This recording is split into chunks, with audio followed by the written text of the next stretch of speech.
Con todos ustedes, Javier Fernández Arribas, periodista y director de Atalayar entre dos orillas. Buenas tardes a todos. Gracias por asistir, por estar aquí en una nueva edición de Conversaciones, 50 aniversario de la Agencia Colpisa. En el día de hoy vamos a abordar un poco lo que está ocurriendo en un mundo convulso, muy convulso, y un poco cómo nos afecta a todos los españoles. Estamos dentro del ciclo de los 50 años de una agencia muy querida, de la Agencia Colpisa, que da servicio a muchos periódicos en toda España y a mucha gente que lee, que se informa, que tiene capacidad de formar su propia opinión gracias al trabajo de los profesionales que trabajan en esta agencia. No se nota nada que yo he sido subdirector de esa agencia, pero es verdad, todo lo que digo lo pueden ustedes comprobar. Lo primero, como moderador de esta conversación, agradecer a la Fundación Fundación Caixa, que nos haya acogido aquí en Caixa Forum, un sitio excepcional, y agradecemos de verdad la hospitalidad que nos brindan. Por supuesto, a aquellos que colaboran para que este tipo de eventos sean posibles, en este caso es CEPSA, y saludamos ya dentro de una cierta normalidad a todas las personas que han venido aquí a Caixa Forum, pero también saludamos a todos los que nos están siguiendo por el streaming, porque el COVID ha tenido muchísimas cosas muy malas, lo estábamos comentando, pero ahora poco a poco vamos recuperando, y el hecho de celebrar este tipo de reuniones por streaming yo creo que se va a quedar, porque aprovechamos para poder llegar a muchos lugares. Un mundo convulso. Están con nosotros Josep Piqué, exministro de Asuntos Exteriores, y José Juan Ruiz, presidente del Real Instituto Elcano. Recordar que la primera agencia privada de información en España, que es Colpisa, celebra su 50 aniversario, un motivo extraordinario para celebrar el periodismo de calidad con un nuevo ciclo de conferencias, conversaciones y entrevistas de alto valor periodístico y mediático. Yo voy a presentar brevemente a los invitados, que se presentan ellos solos, pero por recordar elementos fundamentales, y entrar inmediatamente en la cuestión, porque yo debo hablar poco y son ellos los que nos deben contar sus análisis, sus impresiones, sobre todo en la actualidad. Josep Piqué Camps, Vilanova i Geltrú, Barcelona, 1955. Es doctor en Ciencias Económicas y Empresariales, licenciado en Derecho, fue diputado, portavoz, ministro de Asuntos Exteriores, de Ciencia y Tecnología en diversos gobiernos de España entre 1996 y 2003. Su faceta política continuó como senador, presidente del Partido Popular y del Grupo Parlamentario del mismo partido en Cataluña hasta 2007. Entre 2007 y el 2013 fue presidente de Vueling, hasta 2016 consejero delegado y vicepresidente de la constructora OHL. Su vida profesional ha estado marcada por un interés vocacional por las relaciones internacionales y una intensa experiencia pública y privada en el análisis, el diseño y la aplicación de la política exterior y de la gestión industrial. Es autor de innumerables libros. Yo recuerdo el último, que les recomiendo vivamente, El mundo que nos viene. Es presidente de ITP Aero y ahora es consejero delegado y editor de Política Exterior. Y no sigo, porque estaríamos toda la noche con el currículum de Josep Piqué y también con el de José Juan Ruiz Gómez, en la actualidad, nacido en 1957, en la actualidad presidente del Real Instituto Elcano. Ha pertenecido a su consejo científico desde hace una década, economista de formación, pertenece al cuerpo de economistas y técnicos comerciales del Estado. A lo largo de su vida profesional ha ocupado puestos en el Ministerio de Economía, ha trabajado en el sector privado como economista jefe de Argentaria, AFI y Banco de Santander en América Latina, allí nos conocimos, y más recientemente ha sido el economista jefe y director del Departamento de Investigación del Banco Interamericano de Desarrollo. En la actualidad es miembro del Consejo Asesor de Asuntos Económicos de la Vicepresidencia Primera del Gobierno. Posee una larga experiencia en organismos internacionales, tanto europeos como globales, miembros de varios consejos de administración de empresas públicas y privadas. Ha sido profesor y también presidente del Consejo Social de la Universidad de Castilla-La Mancha, colaborador frecuente de los medios de comunicación. Ha formado parte de los consejos editoriales de Política Exterior, Prisa y Grupo Recoletos. Y de verdad, aquí lo dejo porque lo que interesa sobre todo es... Buenas noches, muchísimas gracias a los dos por aceptar nuestra invitación. Y bueno, yo creo que tenemos una hora para poder conversar, analizar un poco cómo está este mundo convulso. La primera pregunta, señor Piqué, ¿usted se hubiera imaginado a lo largo de su vida que el mundo estaría como está hoy, con una tensión tan preocupante, con una situación desde el punto de vista de posible crisis alimentaria, la invasión en Ucrania, el enfrentamiento entre las grandes potencias? ¿Usted se imaginaba alguna vez a lo largo de su carrera que íbamos a estar en esta situación? Pregunta que luego también trasladaré a José Juan. Bueno, evidentemente Primero, muchísimas gracias por la invitación. Mis felicitaciones a Colpisa. Yo empecé a tratar de manera muy intensa a la agencia justo cuando acababa de cumplir 25 años. Y yo era ministro portavoz del gobierno entonces. Fíjense ustedes si ha pasado tiempo, ¿no? Ahora ya es el 50 aniversario, de lo cual me congratulo. Muchas gracias también a todos ustedes por su presencia. Vamos a ver. Desde luego, en lo concreto no era imaginable. Las cosas muchas veces vienen por sorpresa y ahí hay un factor de humildad que todos debemos incorporar al análisis de la política internacional. Porque aunque después siempre hay gente que dice yo ya lo veía en castizo, yo ya lo veía de venir, muchas cosas pues, nos han pillado por sorpresa, desde la caída del muro de Berlín y el colapso de la Unión Soviética a los atentados del 11 de septiembre en Estados Unidos, pasando por la crisis financiera del 2008 y de la deuda en el 2011, la pandemia y ahora, pues, por poner solo unos cuantos ejemplos, ¿no? Y ahora la invasión de Ucrania por parte de Rusia, ¿no? El mundo ha estado siempre convulso.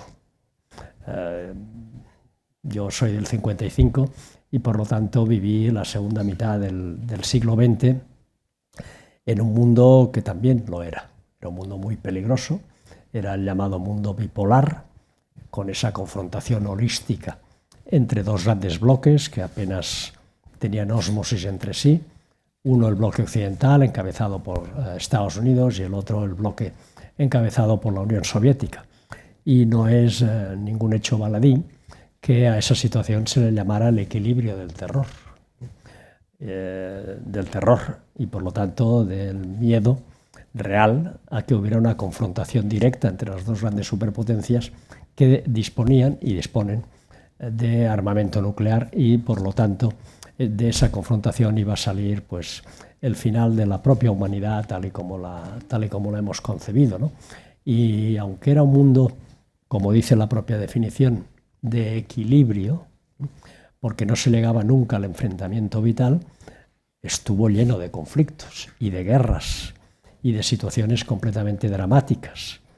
La guerra del Vietnam, la guerra de Corea, las guerras en el continente africano, en Centroamérica, en América Latina, golpes de Estado propiciados por unos y por otros, cambios dramáticos de bando, como por ejemplo el de Egipto después de la guerra del Yom Kippur. Era un mundo realmente también muy complicado. Lo que pasa es que teníamos la impresión, por esa especie de equilibrio que se basaba en la destrucción mutua asegurada, de que era como un mundo en empate permanente. Porque como no se podía llegar a las últimas consecuencias y que no se cumpliera la famosa trampa de Tucídides, pues que iba a ser el horizonte vital, desde luego, de mi generación, también la de José Juan, porque él es mucho más joven, pero somos prácticamente de los mismos años, pero también el horizonte vital de nuestros hijos y de nuestros nietos, ¿no? Y claro, eso no fue así.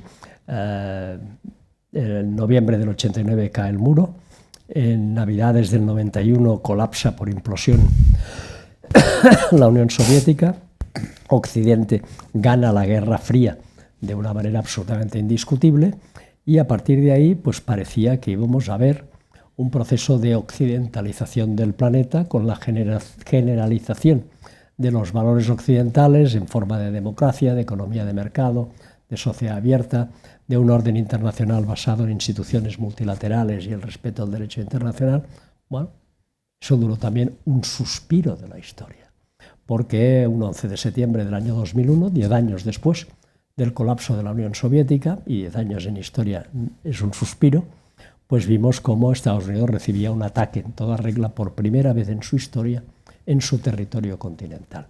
Y además era un ataque muy simbólico, porque era un ataque al símbolo máximo del capitalismo norteamericano, las Torres Gemelas, al símbolo máximo del poder militar, el Pentágono, y el tercer avión, que se estrelló en Pensilvania, pues todo indica que iba destinado al símbolo del poder político, el Capitolio. Por lo tanto, descubrimos que ese pretendido nuevo orden, después de la victoria occidental en la Guerra Fría, pues tenía enemigos frontales, en este caso el terrorismo internacional, cosa que propició un cambio brutal de estrategia por parte de Estados Unidos, porque a partir de ahí se inicia lo que se denominó la guerra global contra el terror, que llevó a intervenciones militares en Afganistán, luego en Irak, y a las consecuencias que hoy estamos viendo. Por lo tanto, también fue un mundo muy convulso. Pero más allá de eso, fuimos viendo cómo surgían nuevas potencias, hasta aquel momento casi diría que cristalizadas por la situación, que empezaron a disputarle, y ahora de manera explícita, esa pretendida hegemonía de una única superpotencia como Estados Unidos. Hoy ya sabemos que eso no es así. Hay otra gran superpotencia que no solo le disputa la hegemonía, sino que quiere sustituir a Estados Unidos, que es China. Hay otros actores muy importantes que lo distorsionan todo y que tenemos que incorporar en el análisis. Rusia, sin duda, pero también India cada vez más, que tiene su propia estrategia política autónoma y puede ser al mismo tiempo aliada militar de Estados Unidos en el Quad para hacer frente a China, pero ahora en la guerra de Ucrania pues está aprovechando para incluso tener tratos comerciales beneficiosos con la propia Rusia. Podríamos hablar de Turquía, podemos hablar de Irán, tenemos que hablar de la Unión Europea. O sea, hay actores de reparto en esa película que son muy importantes, y encima y eso ha abierto una dinámica geopolítica completamente distinta, y encima nos han venido también dos hechos inesperados. Y con eso termino. Uno, la pandemia, que más allá de la enorme tragedia humana y sanitaria que ha supuesto, ha tenido también unas repercusiones económicas y sociales que todavía duran y que explican muchas de las cosas que pasan. Y encima tenemos una intervención militar absolutamente ilegal y en flagrante violación del derecho internacional, como la invasión de Ucrania por parte de Rusia. Eso ha generado una respuesta de Occidente, yo creo que compacta, pero también estamos viendo cómo se dibuja el mundo a partir de esa situación. Y solo hago una observación, pero quédensela ustedes. La invasión rusa no ha sido endosada por casi nadie, excepto los sospechosos habituales, Cuba, Nicaragua, Eritrea, etc. Pero el resto del mundo dejó aparte a Occidente, empezando por la propia China, pero pasando por India, la práctica totalidad del continente asiático, la totalidad del continente africano y la práctica totalidad de América Latina no se han sumado a las sanciones, se han puesto de perfil y están viendo cómo evoluciona la situación para ver si sacan algo en función de sus propios intereses. Por lo tanto, es verdad, el mundo está muy convulso, no porque no lo estuviera con anterioridad, pero ahora con unas características propias derivadas de sus sucesos inesperados que pues no, nos han llenado de sorpresa occidental, ¿no? Porque pandemias ha seguido habiendo en África, muchísimas. Pues. Lo que pasa que la novedad es que por primera vez la pandemia ha afectado al mundo occidental, la primera vez en 100 años. La última vez que nos pasó eso fue con la mal llamada gripe española en 1918, hace más de 100 años. Y nos pusimos muy nerviosos por el ébola, cuando, por ejemplo, el ébola en África ha causado estragos de una manera espantosa. José Juan, tú como economista, con el abanico que nos ha presentado Josep, ¿eres optimista, pesimista? ¿Vamos a tener que sufrir? La cesta de la compra está con los precios que está, la crisis alimentaria. Es un poco injusto. Bueno, en primer lugar, muchísimas gracias por estar aquí, muchísimas gracias a Colpisa, feliz cumpleaños. Muchísimas gracias a CaixaForum por acogernos aquí y tener esta conversación. Muchísimas gracias a Josep por ese magistral recorrido que acaba de hacer por los problemas que tenemos en medio. Me gustaría comentar como 4 cosas antes de ir a tu pregunta. De acuerdo. La primera de ellas es que suscribo al 100% esta idea que ha lanzado Josep de que todas las generaciones piensan que sus momentos son históricos. Realmente es una constante. Es una constante que en definitiva es también una lucha entre la razón y el sentimiento que todas las generaciones tienen desde la Ilustración. O sea, si uno mirase los datos hoy, pese a este recorrido de problemas que ha hecho Josep, pues lo que vería es que el mundo es un lugar mucho mejor de vivir hoy que el que era hace 30 años, hace 50 y que hace 500. Si uno se va a los datos, que es lo que los economistas tratamos de hacer, este es un mundo en el que por primera vez el porcentaje de gente viviendo por debajo de los umbrales de pobreza en términos relativos de la población es el menor de la historia, que ha demostrado que es capaz de sacar a la gente de la pobreza y de la extrema pobreza. Es un mundo en el que las vacunas nos han salvado de esta pandemia, que la ciencia funciona con criterios que no son necesariamente los de mercado. Hemos visto cómo ha habido donaciones de vacunas. Por supuesto, a todo se le puede ir poniendo matizaciones. Es un mundo donde el número de muertos en la guerra es el más bajo en los últimos 2000 años. El número de muertes violentas, pese a lo que leemos en porcentaje de la población, es muy bajo. Este es un mundo que si tuvieran a elegir debajo de ese velo de la ignorancia en qué época del mundo quieres vivir, muy probablemente muy poca gente decidiría no vivir en nuestros tiempos. Y creo que retener ese optimismo es importante para poder hacer frente con racionalidad a los problemas que tenemos enfrente y que son muchos, muy graves, y creo que Josep los ha explicado de manera magistral. Yo creo que uno de los temas que probablemente ayudan a entender qué es lo que está ocurriendo, y después pasamos al tema económico, es que este es un mundo no peor que otras historias, ni siquiera probablemente más arriesgado que otras historias. Es un mundo mucho más incierto. Es donde es mucho más difícil predecir lo que va a ocurrir, porque hay muchos agentes, hay mucha descentralización, hay muchos factores y sobre todo es muy fácil visualizar factores disruptivos que nos afectan a todos. El más importante, sin duda alguna, el cambio climático. Todo el mundo es consciente de que esto está ahí y que si no tomamos decisiones el tiempo se nos está acabando. Y este tema de temor, de incertidumbre, de no saber qué es lo que hay que hacer porque no lo sabemos y de no saber qué es lo que va a determinar nuestro futuro, creo que está un poco en el nivel de desasosiego con el que vivimos, independientemente de que hay problemas que son o pueden ser potencialmente terminales. El tema no es la guerra de Ucrania, el tema es si la guerra acaba con un ataque nuclear, o el tema no es qué es lo que ocurre con la inflación, el tema es si tenemos una situación en la cual el cambio climático se acelera y dentro de 5 años nos dicen que ya es imposible limitar el aumento de las temperaturas por debajo del incremento de los 2,5 grados, los 3 grados, y lo único que hay que hacer es mitigarlo. Esto es muy importante tenerlo en la cabeza, es una incertidumbre. Y cuando uno tiene incertidumbre, no sabe realmente qué es lo que puede pasar. Los economistas acudimos a los modelos, porque los modelos te permiten pensar con un cierto nivel de abstracción, no estar en los detalles.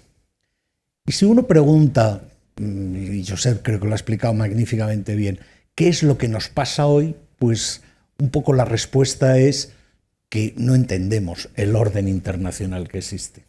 Entendemos que lo que hemos vivido está cambiando, pero no entendemos cómo se podría construir otro orden internacional. Y es muy importante conceptualizar.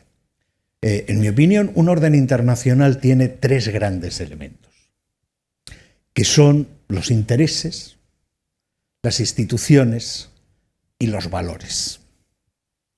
Y lo que ha ocurrido durante una gran parte de la vida apasionante de Josep y la mía es que los valores pertenecían a un solo grupo de países que los imponían en el resto. Y es el mundo de la Pax Americana, que es muy benevolente, que ha sido muy buena para la gran mayoría de la población, para la gran mayoría, no para todos, y que esos valores, pues generaron unas instituciones que acomodaron unos intereses que beneficiaban a una parte del mundo y no a todo el mundo. Creo que esa idea de intereses, instituciones y valores, en algún momento lo dimos como el orden definitivo, que ya no había posibilidad de que eso cambiase, la proporción en la que estábamos combinando intereses, instituciones y valores. Y lo que la historia demuestra es que esos tres componentes se mezclan a lo largo del tiempo porque no son estáticos. Y a veces los valores importan, otras veces lo que importa son las instituciones y otras veces lo que predominan son los intereses. Y creo que lo que nos está ocurriendo ahora es que no sabemos, y Josep ha utilizado la palabra Occidente, sería un poquito más atrevido. Esto no va de Occidente. Japón es Oriente y es una democracia. Cuando hablamos, estamos pensando en qué es Occidente. No, esto es, digámoslo con todas las palabras, esto es democracias contra tiranías o democracias contra autocracias. Este es, de verdad, el gran debate que tenemos delante y lo que estamos viendo es que es muy difícil, retomando la última parte de la intervención de Josep, que las democracias desarrolladas, el G7 ampliado, por decirlo de alguna manera, no es capaz de imponer al resto del mundo ni sus valores ni sus instituciones. O sea, Josep hacía referencia a qué es lo que está ocurriendo en el mundo. Lo que está ocurriendo en el mundo es que alrededor de 45 países que hacen el 60% del PIB mundial y que representan el 70% de la población, no han apoyado la respuesta de las democracias liberales a la invasión ilegítima y trágica de Ucrania. Y cuando uno lo mira con números, lo que diría es, si tenemos enfrente al 70% de la población, yo sacaría dos conclusiones. La primera es que Occidente no puede ganar esto solo, si tiene al 70% del mundo enfrente. Y necesita atraerse socios. Y para atraerse a socios, pues Occidente, en este sentido de G7, esas democracias, van a tener que ser algo más que las democracias que imponen sanciones. Van a tener que ser democracias que proponen instituciones y valores que no pueden ser impuestos hegemónicamente sobre el resto. Y este es el gran tema. Antes, en la campaña de Clinton, todo el mundo se acuerda de «es la economía, estúpido». Bueno, en estos momentos, cuando alguien quiere hacer un análisis económico, lo que hay que decirle es la política, estúpido. No podremos hacer frente a ninguno de los problemas económicos, que son muchos y ahora podemos entrar sobre ellos, sin tener un marco claro de cómo somos capaces de generar instituciones y valores que nos permitan tener aliados en ese Global South que está ahí y en el que, si no lo atraemos, pues no vamos a ser capaces de tener un orden estable. Lo que está claro es que lo que se está dirimiendo en Ucrania va mucho más allá de Ucrania. Es las democracias liberales, con sus fallos, con sus aciertos, que nos han dado estabilidad desde la Segunda Guerra Mundial, frente a populismos autoritarios. Yo, si me permitís, así lo definiría, que están irrumpiendo en el mundo, que no tienen ningún tipo de problema en utilizar la fuerza y que si se le permite utilizar la fuerza, como ocurre en Ucrania, pues la van a poder utilizar en otros muchos lugares, con lo cual el papel, efectivamente, muchos países se han puesto de lado y a ver cómo... Pero a ninguno le gustaría que su soberanía fuera violada por el abusador del barrio. Exacto. Y esa es la gran posibilidad de aliar. Que los españoles comprendan, oiga, es que lo que está ocurriendo en Ucrania es una cuestión que compete a todos, no solo a los pobres ucranianos que los están machacando sin piedad, ¿no? Bueno, la verdad es que siempre es un placer escucharle a José Juan, porque uno siempre aprende, ¿no? Él ha dicho una cosa que yo voy a intentar repetir quizá con una forma distinta. Los principales errores de Occidente, no el Occidente geográfico, sino el Occidente que comparte unos valores, y ahí hay que añadir Australia y Nueva Zelanda y Corea del Sur, etc., normalmente se han producido porque tenemos la propensión a pensar que los demás piensan como pensamos nosotros, y que tienen la misma historia y por lo tanto el mismo acervo cultural que podamos tener. Partimos de la base que todos han tenido su paz de Westfalia, falso. Que todos han pasado por el Renacimiento, el siglo de las luces y la Ilustración, falso. Que todos han pasado sus revoluciones burguesas y sus revoluciones industriales, falso. Vienen de tradiciones culturales y de relaciones sociales completamente distintas. Porque nosotros ahora, claro, vemos con absoluta normalidad que las relaciones sociales, políticas, económicas se hacen entre ciudadanos libres e iguales, por simplificar. Pero es que en muchas sociedades del mundo los vínculos van mucho más ligados a la etnia, la tribu, la raza, la cultura, la religión e incluso a veces el origen geográfico, ¿no? Y eso es lo que ha llevado a los enormes fiascos de las intervenciones militares en Oriente Medio y en Asia Central. Pensar que podíamos construir democracias a nuestra imagen y semejanza en sociedades que jamás han interpretado eso en los mismos términos que nosotros, ¿no? Y por lo tanto ese comportamiento inclusivo, que desde mi punto de vista solo se puede basar, y lo ha dicho muy bien José Juan, ¿no?, en buscar algo en lo que todos podamos estar de acuerdo, excepto los abusadores de la clase, ¿eh? Y ese algo en lo que todos podemos estar de acuerdo es, mire usted, no injerencia, pero al mismo tiempo también respeto a la integridad territorial, inviolabilidad de las fronteras, renuncia al uso de la fuerza para conseguir ganancias territoriales o políticas, y sobre eso intentemos construir un mundo vivible. No es muy lejano ese espíritu, algo que se consiguió en su momento durante la Guerra Fría, que fue la OSCE, la organización, primero conferencia, luego Organización para la Seguridad y la Cooperación en Europa. Fíjense ustedes que las bases de la OSCE se firman en 1975, 14 años antes de la caída del muro de Berlín. En Francia todavía está, perdón, se me aclara la dislexia. En España todavía estaba Franco, pero se consiguió que se firmaran una especie de status quo en Europa que precisamente se basaba en esos principios, y es, oye, sistemas completamente distintos en lo político, en lo económico, en lo ideológico, nada que ver, pero vamos a ponernos de acuerdo en que las fronteras son inviolables, la integridad territorial hay que respetarla, que es mejor que busquemos ámbitos de cooperación, por ejemplo, para reducir el peligro de una conflagración nuclear a través de tratados de limitación o de reducción de armas nucleares, que se empezaron a formular precisamente en aquellos tiempos, y que todo eso pues ha sido violado flagrantemente por Rusia.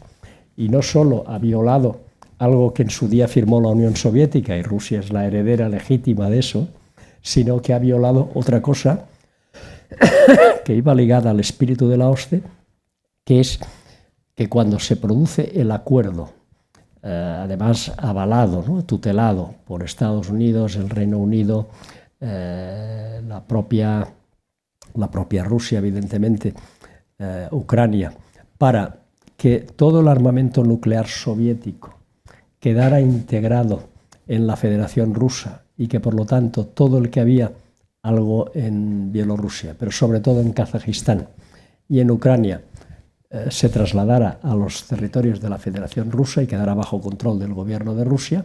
La contrapartida era que todos los firmantes de ese acuerdo, llamado Protocolo de Budapest, si no recuerdo mal, Bucarest, perdón, se comprometían a garantizar la integridad territorial de Ucrania, cosa que evidentemente Rusia pues ha pasado por encima, ¿no? A mí me parece que ese mecanismo de recuperación de un cierto status quo de convivencia también tiene que tener en cuenta otra cosa, y me perdonarás, Javier. Yo estoy de acuerdo en que un bando está muy claro, que es el de las democracias liberales. Y además estoy de acuerdo en que tenemos que luchar nosotros para preservar nuestros valores, no solo porque tenemos enormes enemigos fuera, cosa que es evidente, sino porque muchas veces los tenemos dentro, porque los populismos también existen en nuestras casas, ¿eh? Pero el resto del mundo hay de todo. Hay democracias formales, democracias imperfectas, democracias iliberales, tiranías absolutamente detestables. Sería injusto decir pues, que fuera del orden liberal pues no hay que pensar en cómo incluimos a India, que teóricamente es una democracia formal, o a Indonesia, que es un país importantísimo y enorme, ¿no? Bueno, pero que tiene sus propias características culturales e históricas. Plantearlo como una dicotomía entre democracias y autocracias tiene mucho de verdad, pero no es toda la verdad. Y pongo el último ejemplo que José Juan conoce muchísimo mejor que yo. ¿Dónde está América Latina? ¿América Latina forma parte de Occidente o no? Porque hasta hace relativamente poco, sí, después del advenimiento de las democracias y la salida de las dictaduras militares, etcétera, con alguna excepción que todos conocemos, pues América Latina estaba del bando liberal. Ahora, por lo menos un interrogante al respecto, ¿no? Y Occidente tiene que andar con mucho cuidado con eso, porque si América Latina se decanta en un sentido u otro, las cosas cambian drásticamente, de la misma manera que también hay que apoyar la asunción de valores democráticos y liberales en el continente africano, porque si no el resultado es que se consolide algo que ya está ahí y que es muy importante, que es la presencia cada vez más apabullante de China, tanto en América Latina como en África, por razones económicas, estratégicas y de todo tipo, pero que Occidente tiene que saber contrarrestar. Y muchas veces no estoy seguro, José Juan, que Occidente tenga una estrategia clara al respecto. Quizás sea necesaria, José Juan, una globalización más justa, porque lo que ha ocurrido es que la globalización, que efectivamente con todos los desarrollos tecnológicos, Internet, que luego si queréis hablamos de Internet, la desinformación, redes sociales, como son herramientas, armas que se utilizan, pero esa globalización debería repensarse, sobre todo desde Occidente, para que pueda ser más justa y pueda incluir a países que, por ejemplo, en África, América Latina, etcétera, ahora están excluidos. Bueno, yo creo que la globalización no se piensa en un laboratorio. No soy nada adepto a las teorías conspirativas. Yo creo que, como todo, depende de dos cosas: de incentivos y de las instituciones que creas. Y Occidente, por decirlo de la forma que estamos hablando, los países desarrollados, tienen una enorme culpa al haber dejado que las instituciones que gobernaban esa globalización se hayan ido degradando a lo largo del tiempo y haya generado una percepción de hipocresía en la interpretación de las reglas que ha creado reacciones al sistema. Yo creo que el problema no es la globalización. El problema es una globalización sin una gobernanza que permita dar acogida a todo el mundo. Y yo creo que este es el futuro.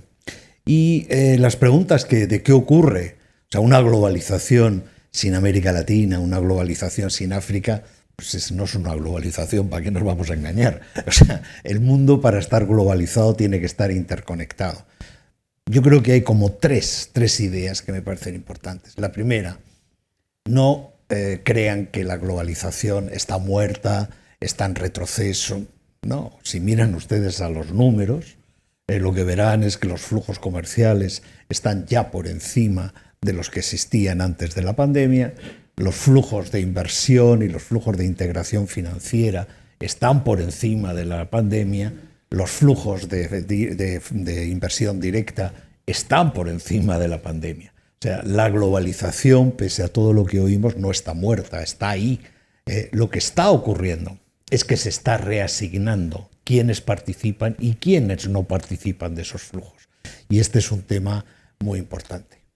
Uno de los grandes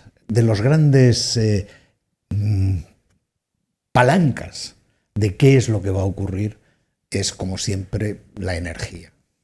O sea, si uno mira qué es lo que ha hecho al mundo rico, puede encontrar muchas historias, pero siempre hay una constante. Es que para ser ricos hace falta un incremento de la productividad.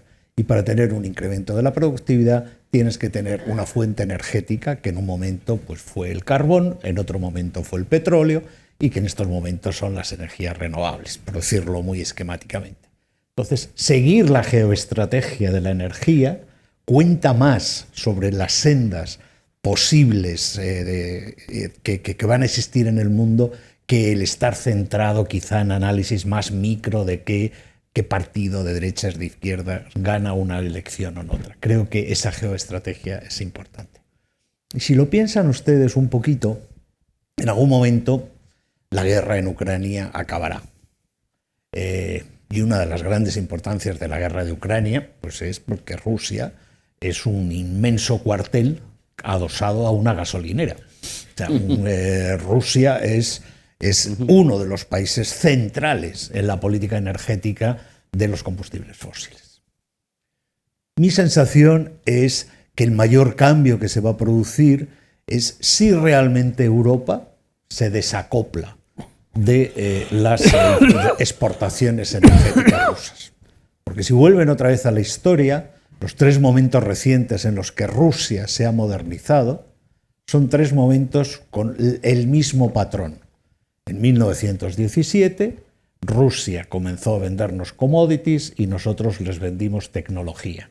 Y aparecieron la mayor fábrica de tractores del mundo en la Unión Soviética. En 1990 el muro cae y nosotros compramos más commodities y le vendimos más tecnología. Creo que Europa esta vez no va a seguir poniéndose en una situación de dependencia de Rusia. No le va a comprar commodities, lo cual no significa que Europa no vaya a necesitar commodities. Europa va a necesitar commodities, pero no van a ser los rusos. Los rusos probablemente encuentren un acomodo más con el modelo chino, vaya usted a saber, Asia. Pero si esto ocurre, el mundo, el valor geoestratégico de las naciones cambia de una manera sustancial. Si no vamos a comprar commodities y hay que seguir comprando commodities, los 2 continentes que son los candidatos a ocupar el puesto de Rusia se llaman América Latina y se llama África. Y el valor geoestratégico para China, para Rusia, para Europa, de América Latina sube exponencialmente. Exponencialmente. Y este es algo que vamos a ver. Y bueno, uno puede dudar mucho de algunos de los valores y de las instituciones latinoamericanas, pero si uno conoce Latinoamérica, la ha pateado, no solo oye a los medios y a los gobernantes, sino oye a la sociedad latinoamericana, sobre todo en países pues, como Argentina, Colombia, Chile, Brasil, pues no tengo la más mínima duda de que comparten muchos más valores con nosotros que con las autocracias o los populismos abusadores, ¿no?, de los que hablabas. Entonces yo creo que pese a todo lo que pueda parecer, independientemente del ruido, América Latina tiene un valor estratégico creciente. Y si América Latina tiene un valor estratégico creciente, España tiene una enorme oportunidad de poner, de aprovechar y ayudar a que ese valor estratégico se concrete. No porque vayamos a ser sus embajadores, sino sencillamente porque los latinoamericanos tienen formación y visión que puede contribuir a resolver los problemas globales que estamos enfrentando los europeos y los norteamericano. Josep quería añadir algo, Sí. porque ahora os voy a pedir Muy breve. el papel de España en todo Pero esto. antes, al hilo de lo que dice José Juan, ¿no? Primero, y me ha suscitado alguna reflexión respecto a la globalización. La globalización ha sido enormemente positiva para el conjunto del mundo, ¿no?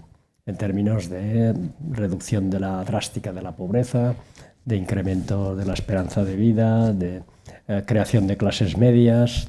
Otra cosa es que haya tenido una repercusión que se percibe como negativa por parte de las clases medias tradicionales de Occidente, que además está en la base de los populismos. Pero ¿en qué consiste esa globalización que hemos tenido hasta ahora, de la que se ha beneficiado enormemente, por ejemplo, China? Consiste en que damos por descontado que todos los inputs que necesitamos para producir bienes y servicios se pueden obtener allí donde son más baratos, incluida la logística, y que podemos vender nuestros productos allí donde nos parezca conveniente para obtener el mayor margen posible. Esto ha permitido tecnologías, como en el caso del sector del automóvil, que llamamos just in time. Si podemos obtener los inputs que necesitamos en cada momento sin problema, ¿para qué vamos a tener inventarios? ¿Para qué vamos a tener stocks? ¿Qué es lo que ahora estamos viendo con la pandemia y con la guerra? Que además de la eficiencia económica, es muy importante garantizar la seguridad en los suministros y que no podemos depender excesivamente de suministros que proceden de países que en un momento determinado no son fiables a esos efectos, ¿no? Eso es lo que los anglosajones llaman decoupling.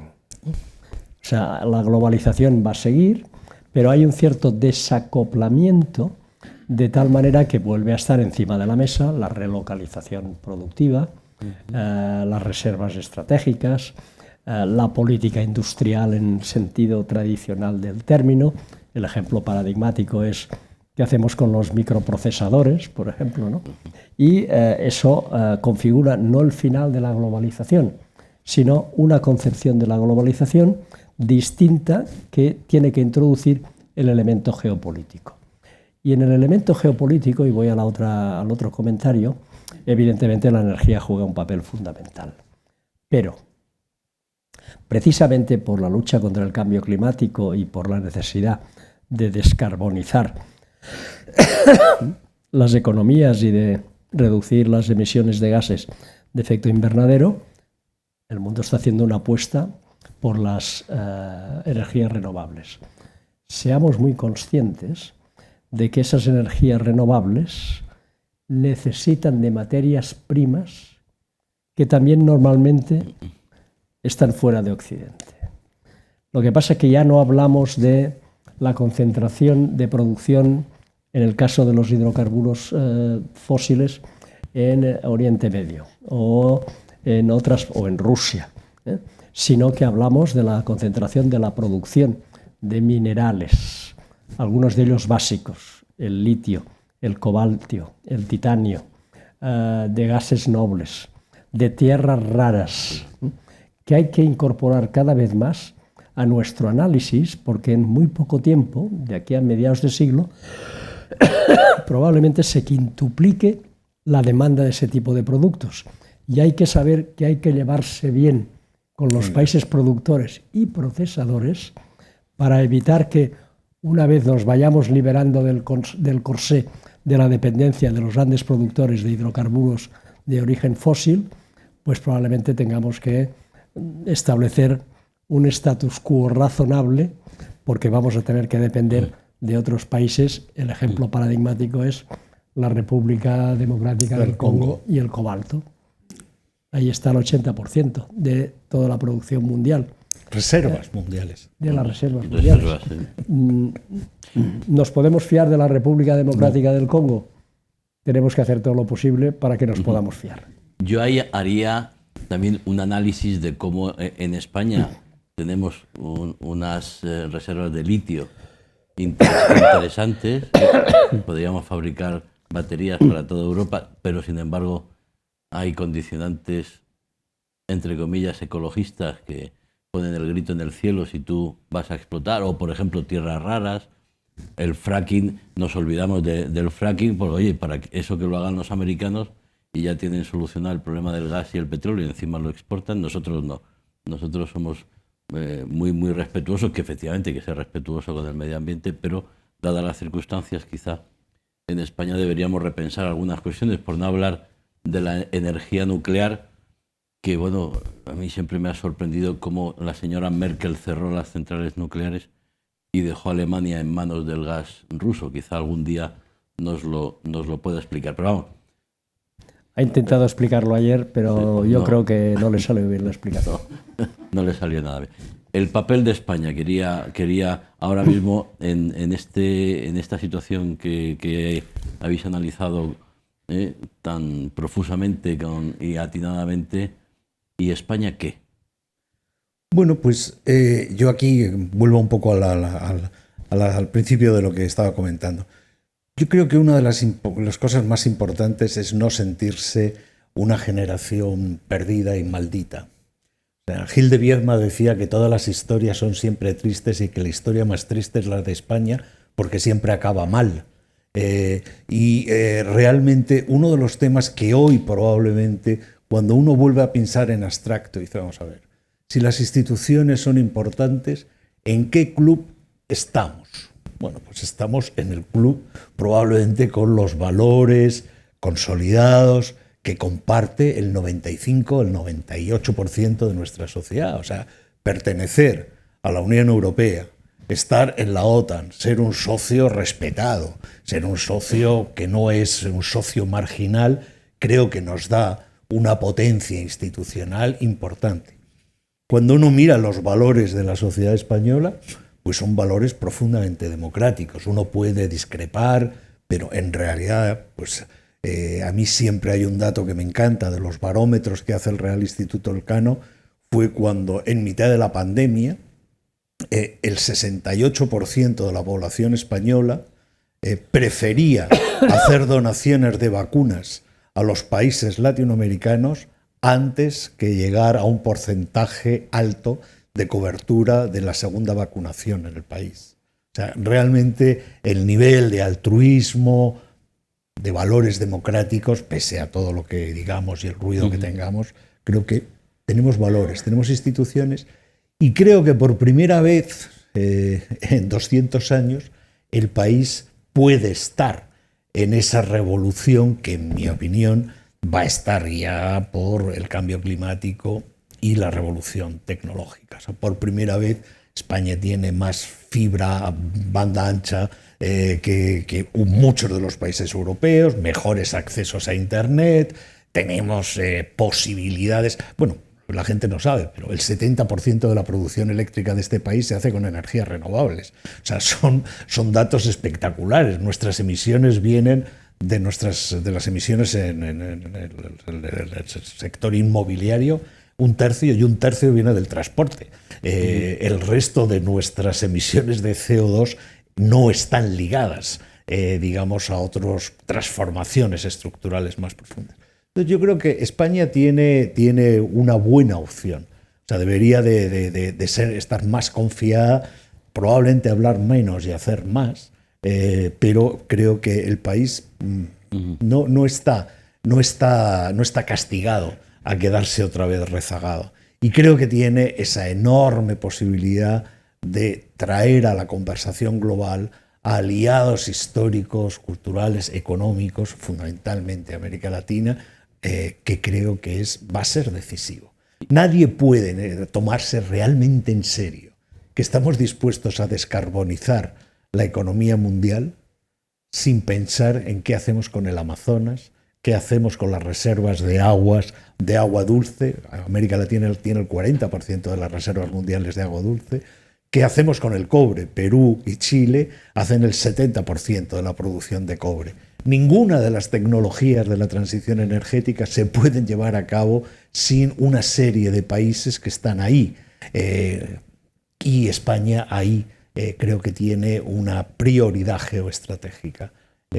No solo económica, que también, pero fundamentalmente de poder traer a la conversación global a esta región, ¿no? Que es importantísimo. Y luego después una última palabra sobre África.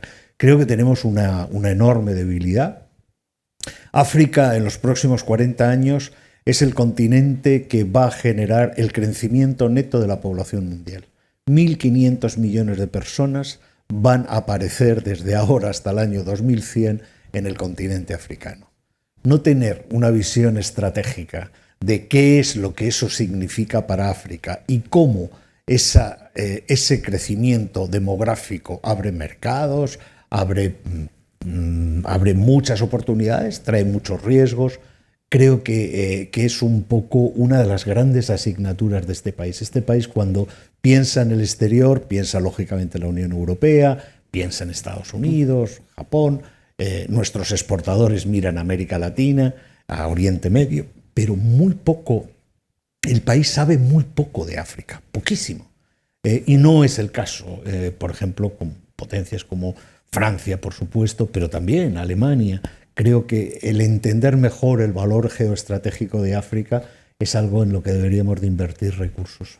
En un día, Josep, donde Argelia ha suspendido el Tratado de Amistad con España como consecuencia de la intervención del presidente del gobierno en ese debate, donde ha ratificado la decisión de considerar una buena herramienta la propuesta marroquí de autonomía para el Sáhara bajo soberanía marroquí, un norte de África que tiene además al Sahel detrás, que es una amenaza importante, que es nuestro patio de atrás, con países como Mauritania. La reina ha estado hace pocos días allí, que está sintiendo las amenazas no ya solo de los grupos terroristas o de los islamistas radicales, sino también de los mercenarios rusos de Wagner que están en Mali y que están operando en la zona.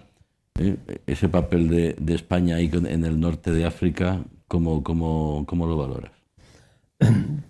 Yo creo que, tal y como ha dicho... Sí, y la relación con Marruecos. Tal y como ha dicho José Juan, ¿no? El futuro de España pasa por la Unión Europea y por la Alianza Atlántica.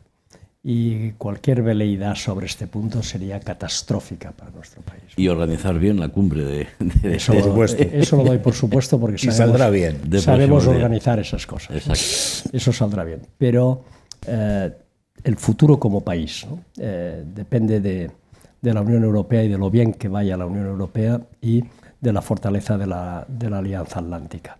Es verdad que tradicionalmente, yo cuando llegué al Ministerio de Asuntos Exteriores, pues me repetían la consigna, ¿no? Se decía, España tiene 3 ejes en su política exterior.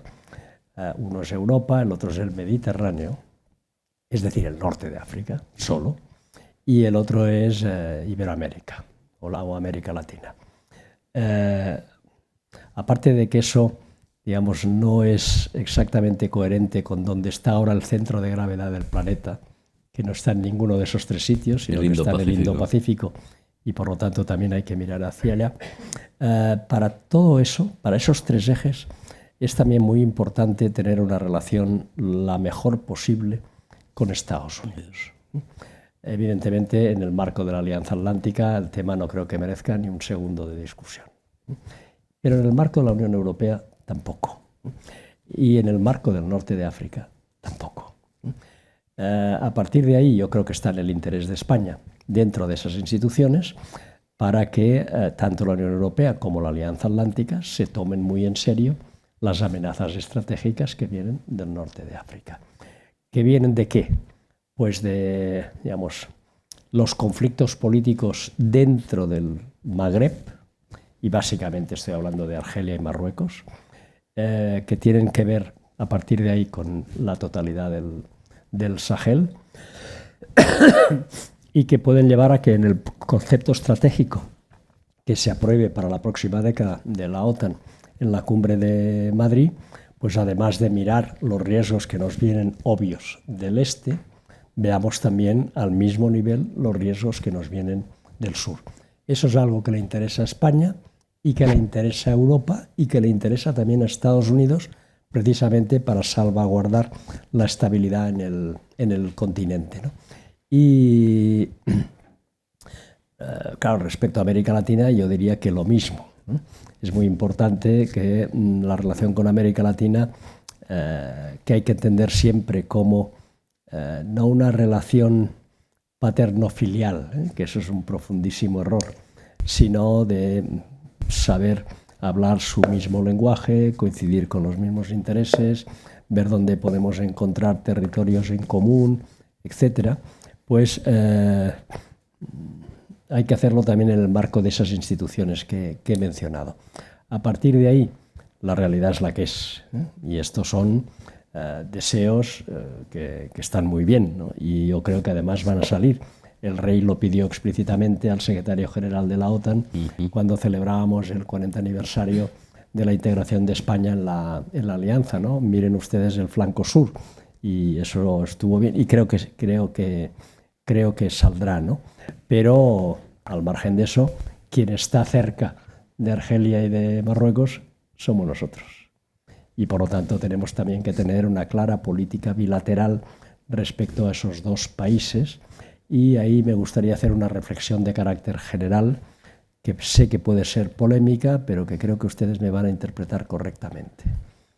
Para que España juegue un papel en todo eso, es muy importante que la política exterior sea coherente y que sea fiable, y que por lo tanto se siga basando en consensos básicos.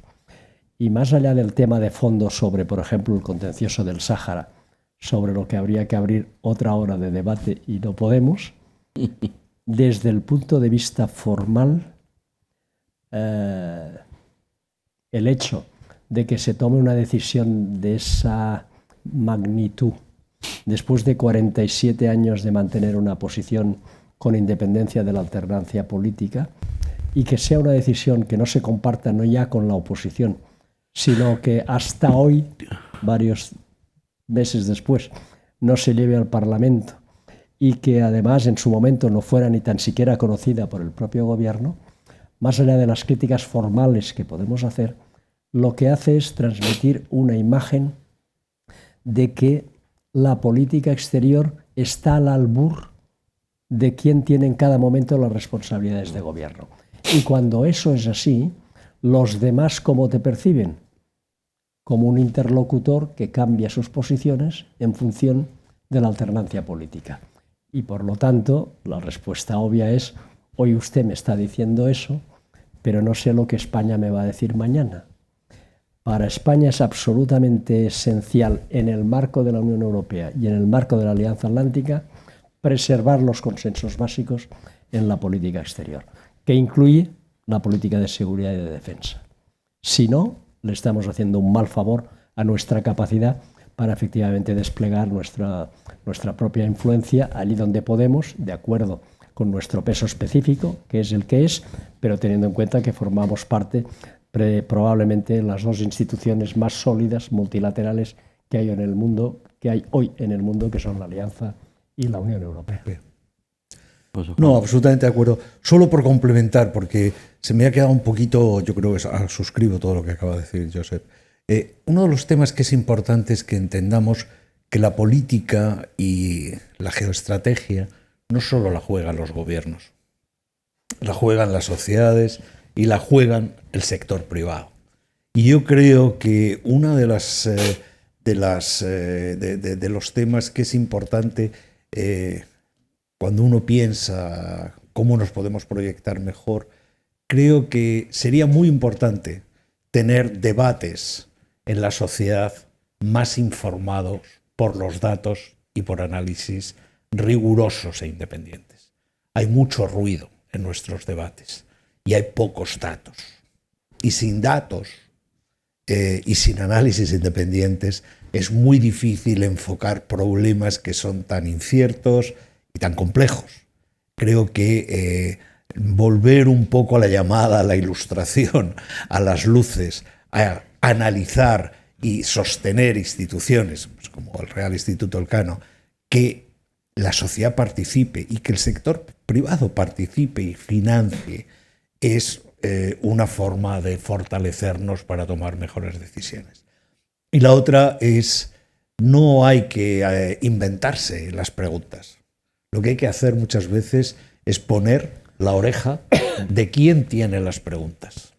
Y el sector privado hoy, nuestro sector empresarial, que es muy diverso, que no solo es el IBEX 35, hay una enorme cantidad de empresas fuera de Madrid, dispersas por el territorio nacional, con mucho talento, de mucho tamaño, que están en nichos de la producción global, con un enorme posicionamiento y una enorme capacidad. Esta sociedad tiene también, este sector privado, tiene que informar más los debates. Para decirlo en una frase, la geoestrategia durante mucho tiempo fue como un lujo, algo que solo consumían en las universidades y en algunos lugares del país. Hoy, para la sociedad y para las empresas, la geoestrategia es una necesidad. Si no está incluida en su visión del mundo y no está incluida en su plan de negocio, pueden verse tomando decisiones muy, muy erróneas. Y este es un poco lo que realmente ha cambiado más. A veces lo que llamamos incertidumbre es desconocimiento. Y ser ignorante no es cool. No es algo atractivo. La ignorancia es la peor de las consejeras para navegar un mundo tan complicado como el que tenemos delante. O sea, que apostemos por el conocimiento, por el análisis, por el dato y por el rigor, y después que cada uno haga lo que quiera. Pero una oferta mayor de conocimiento y de rigor creo que sería importantísima.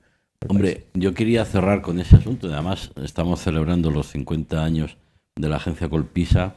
Tenemos graves problemas con la desinformación, con los populismos, cómo utilizan las redes sociales, cómo todo eso está intoxicando y está creando lo que se llama ahora modernamente un relato que depende de los intereses de cada uno, pero que no responde a la realidad. Y además, oye, pues aquí humildemente tenemos a una agencia, como es la agencia Colpisa de Vocento, tenemos al Real Instituto Elcano, tenemos a Política Exterior, tenemos a Atalayar más humilde, o sea, con un compromiso y una responsabilidad en los medios de comunicación de trasladar a la sociedad lo que tú planteabas de unos análisis lo más veraces posibles, huir de los frikis, de las cosas banales, de las ocurrencias, porque en definitiva los ciudadanos deben ser conscientes de la responsabilidad. Yo al principio ponía encima de la mesa, oiga, si el grano no sale de Odesa,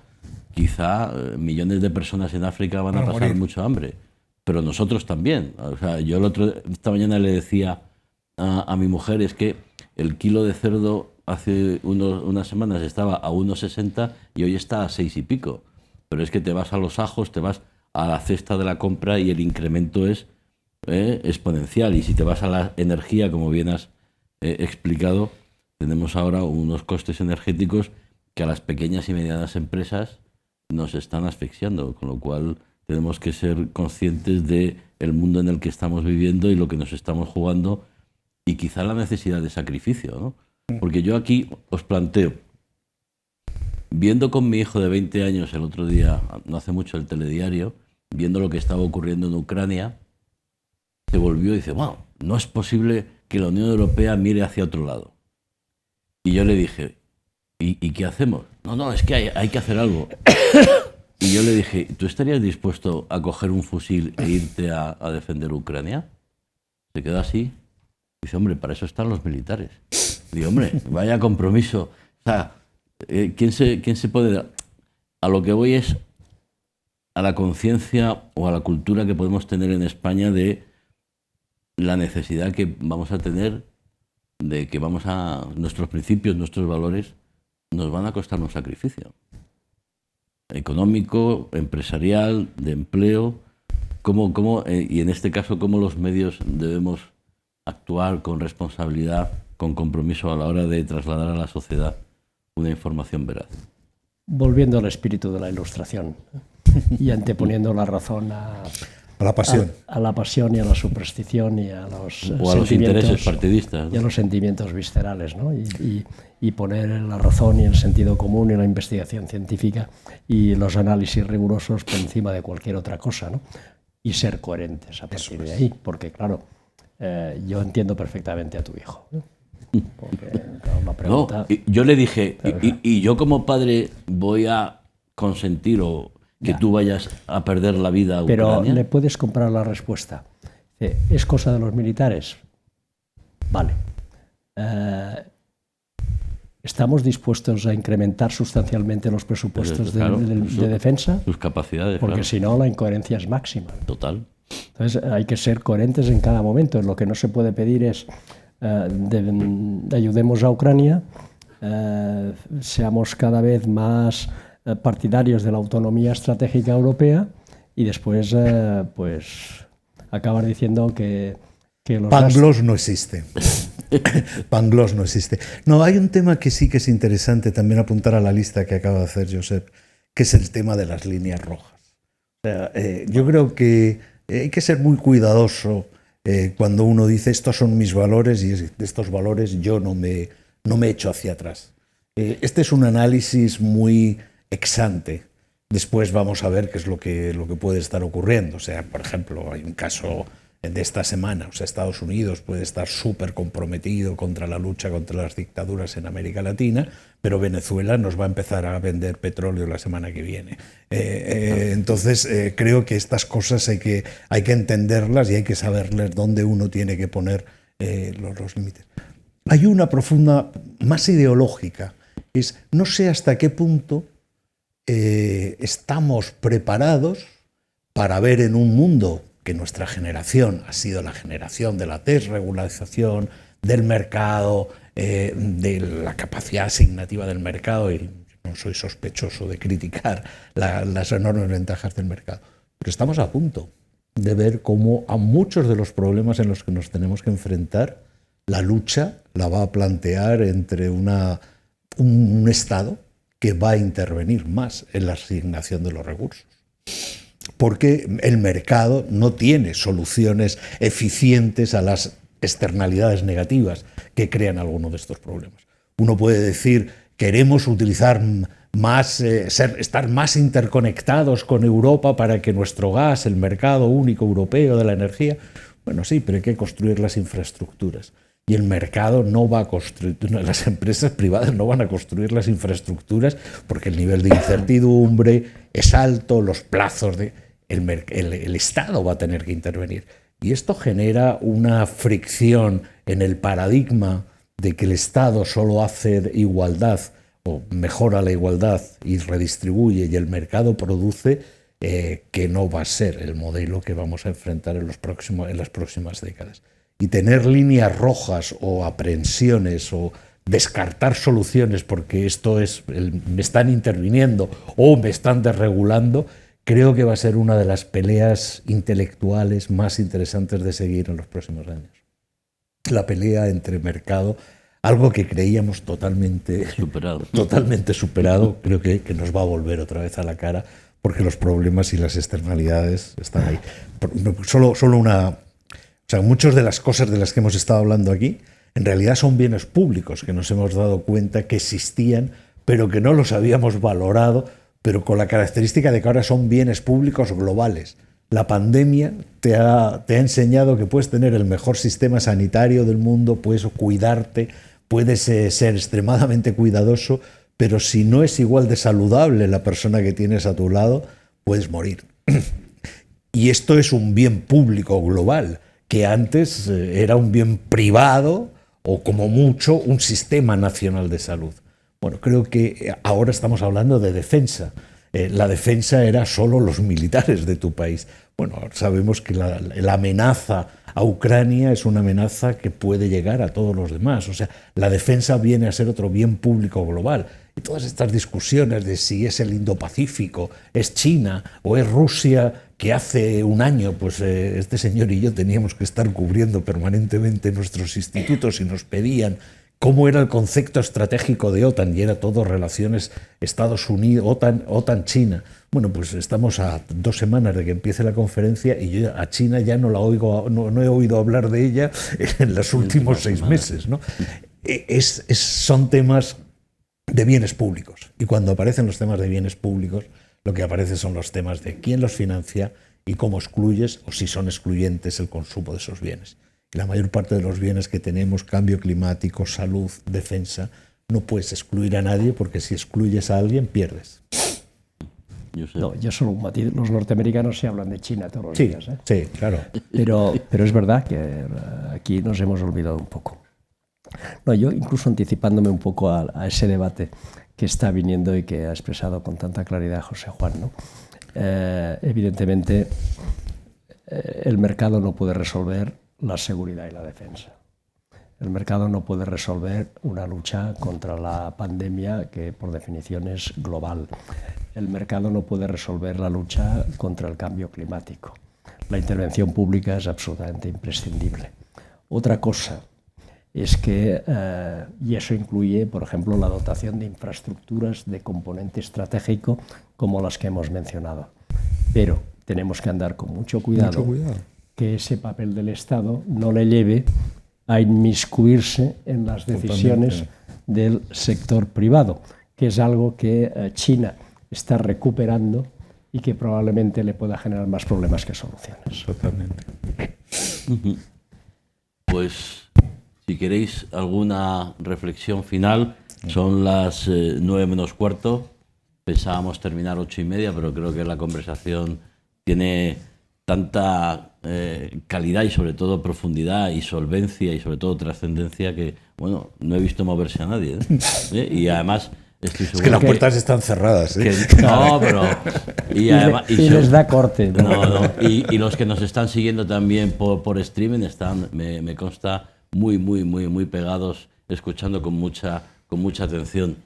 Entonces, si queréis añadir algo más, en cuanto si hay que transmitir optimismo o pesimismo o realismo bien informado en cuanto a lo que estamos viviendo y ya cerramos entonces esta conversación. Sí. Pues mira, ahora cuando has dicho realismo bien informado, si me permiten un consejo ya de persona mayor, miren ustedes mucho los mapas y lean mucha historia. Porque si no, no se entienden muchas de las cosas que pasan. Exacto. Leer historia es básico. Muchas de las cosas que creemos que estamos descubriendo ahora son preguntas que se han planteado, riesgos que han aparecido, con respuestas distintas. Pero creo que el pensar que porque somos más ricos tenemos mejores vacunas, tenemos internet, tenemos problemas distintos a los que han existido en una organización social en los últimos 10.000 años, es un inmenso error. O sea, hay gente que se ha hecho las mismas preguntas que hoy nos estamos haciendo y las respuestas son variadas. Por eso hay que leer para poder elegir. Incluso antes de 1812 hay que conocer la historia. Por supuesto. Felicidades a la agencia Colpisa, 50 años. Sigue siendo mi casa. Además, enhorabuena por organizar este tipo de conversaciones que yo creo que son muy necesarias a la hora de transmitir opiniones expertas, argumentadas y con conocimiento, que es lo que, y sin ruido, muy importante. Gracias a la Fundación Caixa, a Caixa Forum por acogernos, gracias a CEPSA por ayudarnos a organizar este tipo de eventos. Por supuesto, gracias a todos ustedes que han estado escuchando muy atentamente y a los que han estado siguiendo, pues espero que hayan ustedes tomado apuntes y que esta conversación de casi hora y cuarto les haya sido sobre todo útil, productiva y además entretenida, porque las cosas solventes, las cosas trascendentes no tienen por qué ser aburridas, al revés, son realmente relevantes. Señores, Josep Piqué, muchísimas gracias, José Juan Ruiz, muchísimas gracias por haber venido, y a todos ustedes que sigan interesándose por lo que ocurre en el mundo, porque todo lo que ocurre en el mundo nos afecta cada día más. Muchísimas gracias.